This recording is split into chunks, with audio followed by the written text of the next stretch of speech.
go ahead and break down 3 of the games that we think are going to be the ones to watch this season. And I'm going to go ahead and start with week 1. And we were talking about them earlier. The New York Giants are going to be taking on Dallas at New York. That's always a great game. I mean, Giants-Dallas it's a great rivalry in the NFL. And right off the bat, the Giants got to show what they're made of after the Super Bowl, right? They don't get a cupcake for the first game. Dallas isn't a great team, but it's one of those games when they play each other, it's always close. It's and again, like we were talking about momentum and what's going to be the marker into coming into the new season. Dallas, hot, then cold going into last season. The questions about Romo and his leadership ability. There's no questions with Eli and that. So we'll see at home against Dallas. I like that matchup, and I look for the Giants. I'm not going to make any predictions yet, but look for the Giants to try and make a statement there. Yeah, definitely. I think you want to show the NFL that last year wasn't a fluke. Mm-hmm. Everybody picked it basically. New England was won the Super Bowl. They thought they were lucky to make the Super Bowl last year against the Niners. I think they're going to make a statement with this first game. Defending champions. My next one is week 5, and that's Denver at New England. Yeah, this is the game where you can see what Manning and Brady. It's a great rivalry. That's when the Colts play the New England. That's what everybody always talked about was Brady and Manning. Now he's at Denver. It's the same thing. So it should be a really fun game to watch. With the change over to Denver, this isn't the Colts anymore. You're going to have a different team that while you're still going to have Manning as general, you're going to have a pretty darn good run game. You're going to have a defense that's coming up against a very, I don't want to say explosive, but consistent offense from New England, spreading the ball all over the place. But again, the question's on the defensive side of the ball. Yeah, I think both teams is the question. I think this is going to be a shootout. I think we're going to have Manning and Brady throwing the ball around. I think it's going to be one of those games where they want to outdo each other. They're definitely going to be a lot of balls in the air. That's a guarantee in this game. And it's going to be one of those one of the great games to watch in NFL. I like these games where you have 2 top quarterbacks. It's about them and their precision and how they throw the ball. It's really going to be fun to watch. And completely agree. It's going to be a fun game to watch, no doubt. Let's jump on over to week 6 now with the Giants in San Francisco. This is a replay of the playoff. Yeah, Jim Harbaugh's going to want this game. In his mind, he should have been in the Super Bowl. Mm-hmm. And I think in his mind also, he knows in his mind, he thought he would have beat New England. And this is a game where they're going to get some revenge and at least look to show the NFL, we're going to beat the Super Bowl champions. We should have been there last year. We're going to take them on and beat them this year. The 49ers are going to need to be on pace early this season. This is in week 6. Yep. It's going to be back at Candlestick, so it's going to be almost a replay of the playoff game that was last season. This is going to be a statement game for the Niners. If they're not coming into this game with momentum and gelling together, I mean, they've got new offensive weapons now. There's going to be some questions if they falter. This game's all about Alex Smith. Let's be honest. I mean, the Niners have the running game. They have receivers now. They picked up Moss in the free agency. Now it's going to be about Smith. They got the defense. Can Smith carry the team on his shoulders over a big game for a win? Can he do it? That's going to be the whole question here. So, what are 3 games for you that stand out in your mind? Well, we're going to start with week 1, and again, the Niners against Green Bay. Yes, this is the game where the whole country wants to see if the Niners are for real. Like Ray mentioned earlier, they get to play Arizona twice. They get to play Seattle twice. They get to play the Rams twice. Really, that's 6 wins right there. So is this a team that kind of took advantage of a weak schedule in division, or is this a real team that could do the job against a tough opponent? And Green Bay is a tough opponent at Green Bay. That is going to be a huge statement game if they go into Green Bay and are able to pull this off. At the very least, a respectable outing at Green Bay would be important. Exactly. It's a tough place to play, especially early. I mean, that's a road game. The first game of the NFL is always tough, especially against Green Bay, against Aaron Rodgers. I mean, this is what we're going to see what the Niners are all about. If you have to lose a big game like this, do you prefer to do it right at the start of the season? Oh, definitely. I think it is. But you know what? Also at the same time, make it a good game. Don't get blown out.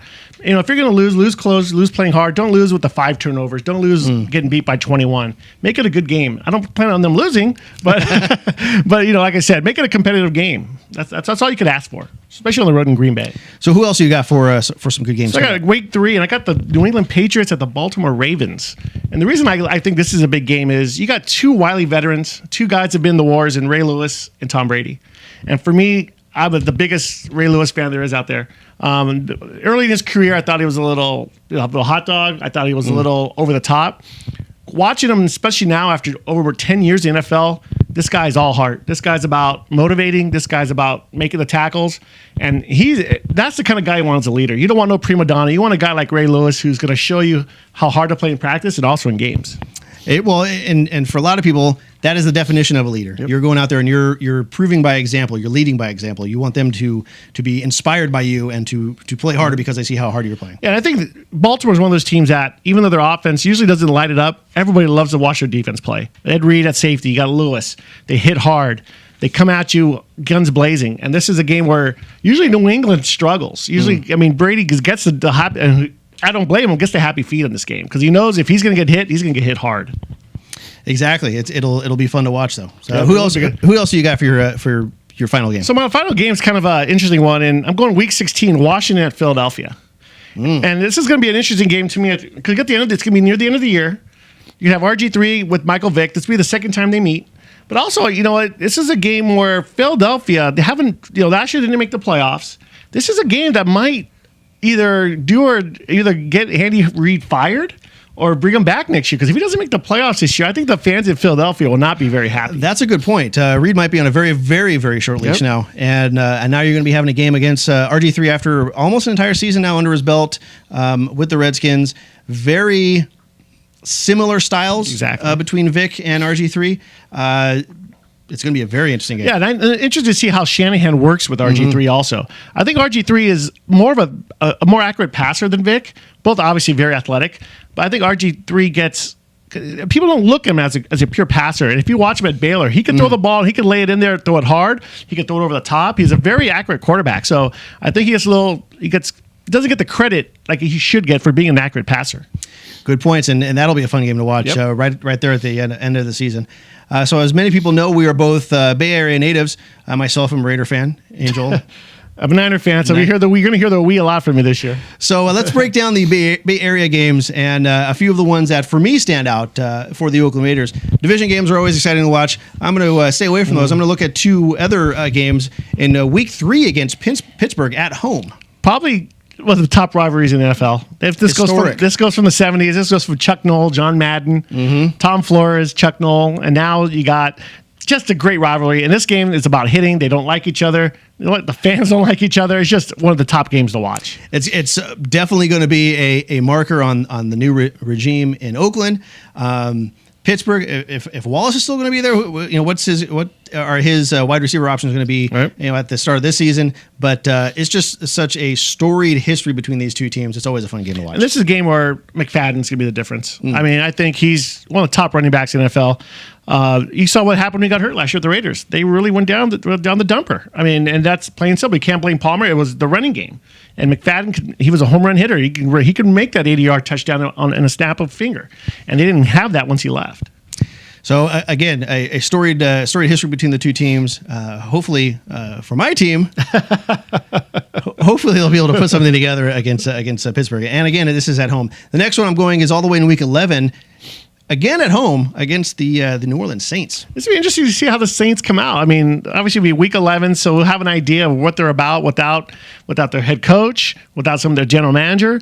And this could be a game where the Raiders, if you looked at it at the beginning of the year, they would be a big underdog, but possibly with all the turmoil, they could be a favorite and they could steal a win with this game. Definitely. It's the Saints, with everything going on in this offseason, we all know about the bounties and fines and all that stuff that's gone down.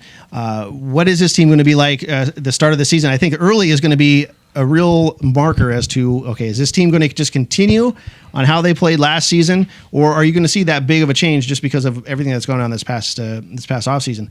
That being said, Week 11, you're going to have teams that are in their groove, and they're either going to be playing well or not at this point, so it's going to be a fun game to watch at Oakland.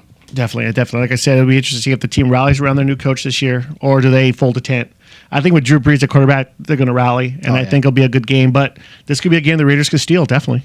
So let's jump on to the other side of the bay with the San Francisco 49ers. Well, I like the Niners. I'm going to steal one of the Rays games. I'm going to Week 12 against also New Orleans.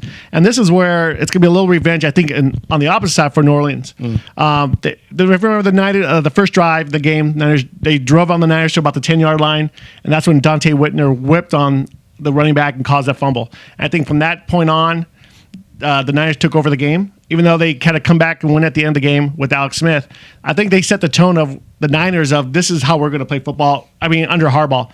I understand that they were 13-3 and everything, but that first playoff game, there was doubts for the Niners. Mm-hmm. And they came out smoking. And this is going to be a game where New Orleans now, the opposite, they lost to the Niners, and they're going to want to have some revenge. There's going to be some bad blood there. And to your point, the Saints are going to want to come in there and make a statement. Yep. And basically it's going to be payback. This is what happened last season. We didn't come through. Yep. We're going to make that change this season. And definitely. And that'll be a game where we'll see again. Once again, I'm going to keep on harping on this. It's about Alex Smith. Plain and simple. This whole year is going to be about Alex Smith. Week 15 also against Ray at New England, and that's a game where obviously you got the historic Niners, who's 5 Super Bowls. Tom Brady, his childhood favorite team, we're the San Francisco 49ers, and now he gets to play them. That's again, you're going against your one of your boyhood idols against a dominant team, and again, we're talking about markers for how the Niners and the Raiders and Green Bay and all the other teams are going to be. Again, it's going to be a statement game. Yeah, definitely. And this is a game on the road, always tough. New England's a tough place to play. Not too many people walk into New England with a W. And, this is a game at the end of the year. Who knows? The Niners might need this game for a playoff spot. And also New England. So this is one of those games at the end of the year that's going to be spectacular. And look for Brady to really want to, beat up on the team that he wanted to get drafted by. And they skipped on him. And, rest is history. Look at Brady, and the Niners got kind of, they messed up on that one. So there you have it. That's our breakdown of the NFL schedule. If you agree with us, you don't agree, send us a message on Twitter at TPS Nation and let us know, or head over to TPSNation.com and check out some of the other content that we're going to have in regards to the upcoming season. And maybe we're right, maybe we're wrong. Let us know at TPS Nation.